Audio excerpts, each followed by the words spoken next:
What's up, guys? This is Coach Grant with First Down Training, and today we're going to be breaking down how short wide receivers can beat press coverage. So I hope this video helps you guys out. Hope it can teach you a few new things. But also, fellas, if you're a wide receiver and you'd like to get some work in with us, we're traveling out to 15 more states for 2-day-long QB and wide receiver training camps. We are going to be coming out to San Francisco, Orlando, New Orleans, Charlotte, Dallas, the DMV, St. Louis, Honolulu, Boston, Cleveland, Austin, Texas, Seattle, Newark, Denver, and Los Angeles. So if you guys want some more information on that, would like to get some work in with us for 2 whole days, 8 hours of training. We'll have DBs out there for one-on-ones as well. Check out that very first link in the description below. We'd love to have you guys out to those camps. Let's get started. So first example here with shorter guys. If you're going up against a DB who wants to be physical, wants to get hands, or is a patient DB, the only way that you're going to get separation is by actually threatening him vertically. So this release I'm going to be working here is going to be a wide step. So we're going to show myself doing this release, and then we're going to be showing a bad example of a professional doing this release where he doesn't get much separation and gets jammed.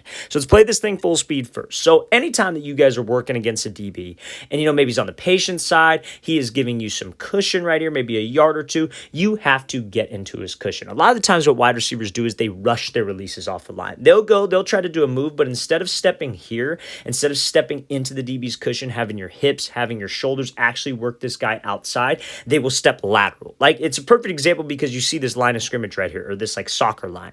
So many guys will step and they'll never even cross over this line. They'll step lateral. They won't threaten this DB vertical. Because in man coverage, as you can see right here, what is this DB supposed to be watching? He's supposed to be watching my hips, right? He's supposed to be watching a wide receiver's hips, because the hips are going to tell him where he's going.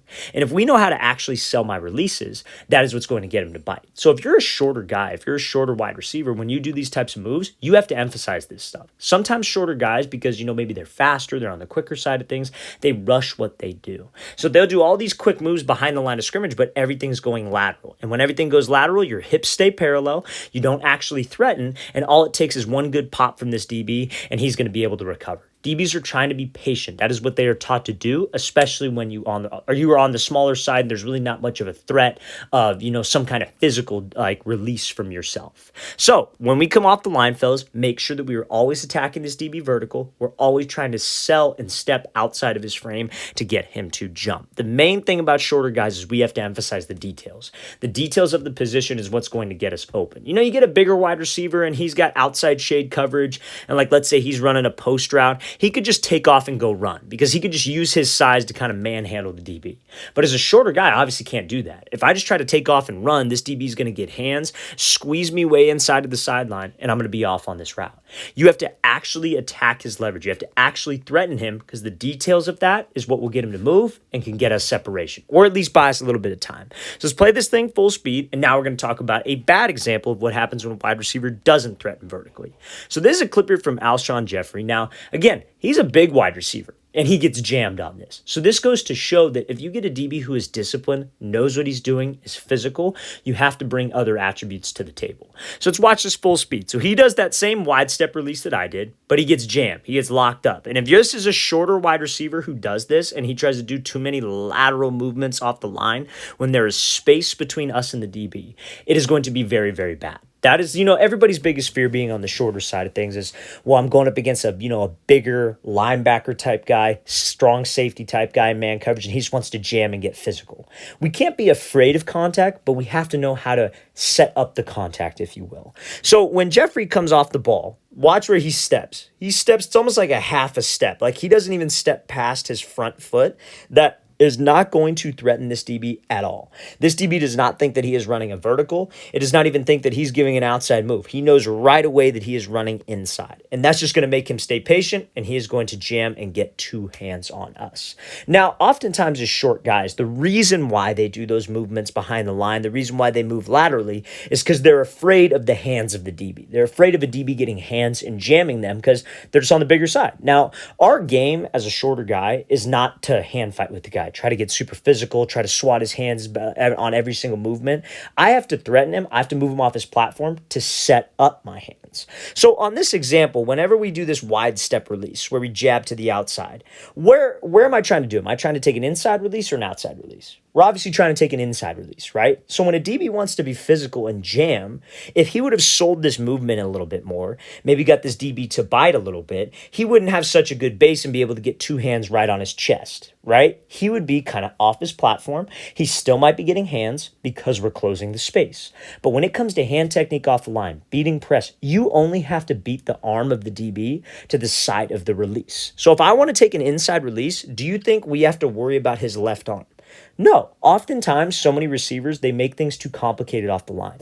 They make their hand technique too complicated with their feet. They're trying to do too much. The name of the game is setting up the DB with your feet so you can finish with the hands and make the hand technique easy. So maybe if he would have sold this route a little bit better or sold this release a little bit better, let's say instead of stepping here, he's stepping into his cushion, which makes it more likely for a DB to get hands. But if I could get him to move off his platform and take the inside release, all I got to worry about is this right hand. Maybe I take my right hand and chop. Maybe I rip underneath, and then I'm off the jam. Fellas, when you're on the shorter side of things, you guys should think of it, we have an advantage because we could beat him with quickness. That DB's whole goal when he's trying to jam, when he's trying to get hands, is to disrupt timing. And if we could stop him from disrupting timing, I am doing my job. So we cannot be afraid of contact as a shorter guy, and we have to threaten DBs with my feet, or else something like this example is going to happen where he gets jammed off of the route. Okay, so now, next example here. This is Calvin Austin running this like curl route against off coverage. So oftentimes, you're a shorter guy, maybe you bring a little bit more speed to the table. You have to have a more creative style of running routes because, again, it brings me back to the same concept. We have to emphasize the details. We're not that guy that says they look at us off the line and we're a vertical threat. Like, they're not afraid to get beat on a jump ball by us because we're shorter.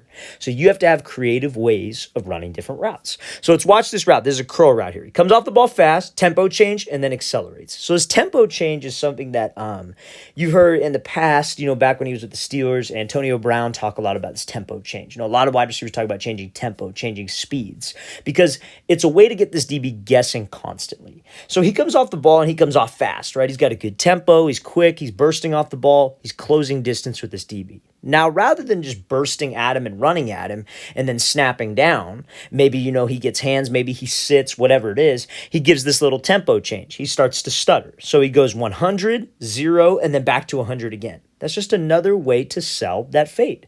Because if you're a quicker guy, to get a DB to move, to get him to bite, we have to constantly be selling vertical. But I need creative ways to do so, especially if, I don't have the size thing working for me.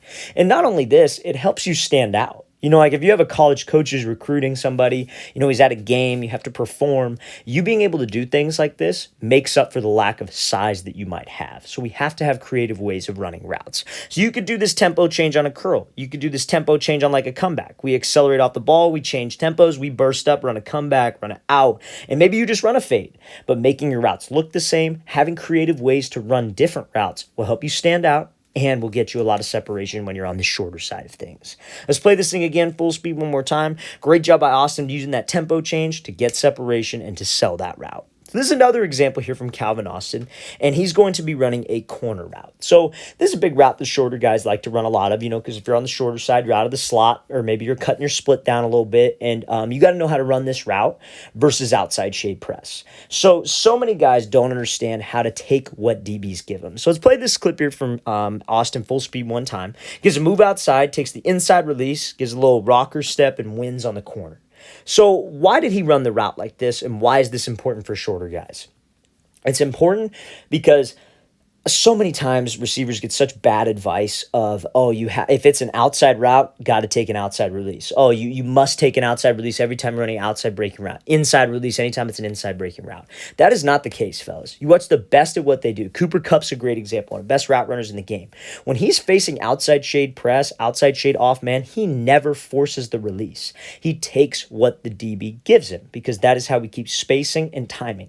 Your separation comes at the top of the break. So this guy's outside shade. Now, if this is a bigger wide receiver, I've seen this happen, especially in the high school level, and this is where those highly recruited guys get in trouble because they got like a route, like let's say it's a corner, and they got outside shade press. What they'll do is they'll just kind of just go to work to the outside and run to the outside and just bully this DB because he's not that high caliber of a DB. And that's where they get in trouble. They're getting away with that. They get the high ranking, they get the scholarship offers, and they don't think they're doing anything wrong.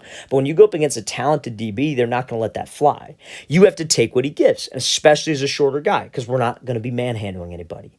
So what Austin does is he attacks his leverage outside and gets the DB to widen. He was outside shade to prevent the outside route, just like that wide step that we were talking about. So he attacks him outside, gets the DB to jump, and takes the inside release. So now he doesn't waste time. He's not dealing with this jam from this DB. He's just closing the space, attack the leverage, take what he gives, which is the inside release. So now when he bursts up into this route, he's on the same path. His corner route actually looks like how it's drawn up on paper, not this and getting squeezed all the way to the sideline. He's given the QB space to lead him, and he can still get separation. Your separation comes at the top of the break. So he does a great job selling it. Hips and shoulders to the inside, gives a hard cut, gets the DB to bite, and now we have space to actually run out of the break. We're not breaking where he's ended up, like where he is right now. And that's what you would do with an outside release. Against a bigger physical DB, we cannot force what I do off the line. Take what he gives you, and that's how you can get separation and maintain timing. Let's watch the thing again, full speed. Great job by Austin attacking leverage,